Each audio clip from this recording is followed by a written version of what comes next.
নমস্কার, আমার সকল বন্ধুকে স্বাগত। আমি সুপ্রিয়া। আজ আমি এমন একটা রেসিপি বানাতে চলেছি যা খেতে যেমন ভালো তেমনি পুষ্টিকরও।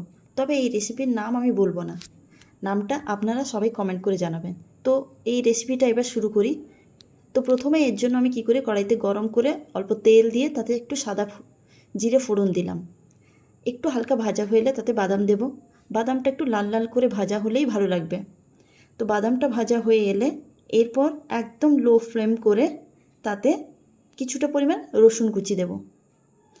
রসুন কুচি দিয়ে দু একবার নাড়িয়ে তাতে অল্প একটু ক্যাপসিকাম ও একটু কাঁচা লঙ্কা দেব। এবার ক্যাপসিকামটাকে পুরোপুরি বেশি ভাজবো না, কারণ ক্যাপসিকাম একটু কাঁচা কাঁচা থাকলেই খেতে বেশি ভালো লাগে। আর তাহলে বেশি ভাজা হয়ে গেলে ক্যাপসিকামের যে ফ্লেভারটা থাকে ওটা নষ্ট হয়ে যাবে। আর কাঁচা লঙ্কা আপনি আপনার স্বাদ মতো দিতে পারবেন, যে যেমন খেতে পারেন, যেমন লঙ্কা তেমন দিয়ে দেবেন। তো এরপর আমি পেঁয়াজ কুচি দিয়ে দিলাম। পেঁয়াজ কুচি দিয়ে এবার বেশ কিছুক্ষণ এটাকে নাড়িয়ে নেব।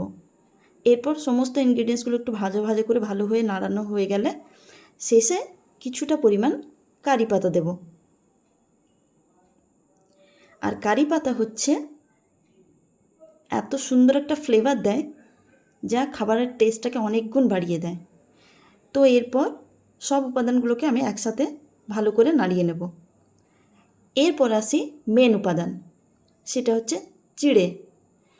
প্রথমে আমি আগে থেকেই চিড়েটাকে ধুয়ে ভালো করে জল নিংড়ে রেখে দিয়েছি। এক্ষেত্রে আপনাদের একটু বলে রাখি, চিড়েকে বেশিক্ষণ জলে ভেজাবেন না, জাস্ট জলে একবার ডুবিয়ে নিয়েই জলটাকে নিংড়ে নেবেন ভালো করে। তো আমিও সেইভাবেই জলটাকে নিংড়ে নিয়ে চিড়েটাকে আলাদা করে রেখেছি। এরপর চিড়েটাকে কড়াইতে দিয়ে ভালো করে নাড়াতে থাকবো। এরপর সব উপাদানগুলোর সাথে চিড়েটাকে এমনভাবে নাড়াবো যেন একদম ভালো করে মিশে যায়। তারপর অল্প পরিমাণ লবণ এবং অল্প পরিমাণ হলুদ দেব। তাতে কি হয়, হলুদটা দিলে কালারটা খুব সুন্দর আসে। তারপর আবার সমস্ত উপাদানগুলির সাথে চিড়েটাকে ভালো করে নাড়িয়ে নেব। এবার যেহেতু এই রেসিপি বা এই খাবারটি একটু মিষ্টি মিষ্টি খেতে ভালো লাগে, তো সেই কারণে আমি এতে চিনি দেব। চিনিটা একটু বেশি হলেও কোনো সমস্যা নেই, তবে যে যেমন মিষ্টি খেতে পছন্দ করে ওইভাবেই চিনিটা দিলে খুব ভালো হয়। তো চিনিটাও দিয়ে আমি পুরোপুরি নাড়িয়ে নেব। তো এখানেই আমার কিন্তু খাবার বানানো প্রায় কমপ্লিট হয়ে গেছে। তবে আরেকটা জিনিস যেটা আমি দিয়েছি, দিলে খাবারের স্বাদটা আরও বেশি ভালো লাগে, সেটা হচ্ছে 1 চামচ ঘি দিয়েছি। তার ফলে কি হয়, ফ্লেভারটাও দারুণ আসে এবং খাবারটা টেস্টিও হয়।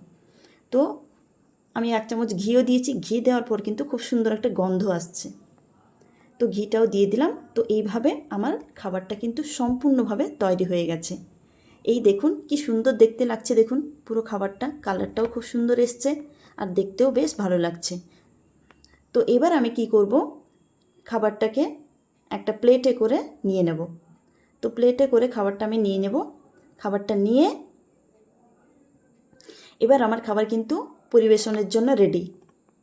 তো সবাইকে বলে রাখি, এই খাবার কিন্তু বাচ্চা থেকে বুড়ো যে কোনো বয়সের মানুষই অনায়াসে খেতে পারবেন। এমনকি ব্রেকফাস্টেও খেতে পারেন, কিংবা বাচ্চারা যখন স্কুলে যায় সেখানেও আপনারা টিফিন হিসেবেও দিতে পারেন।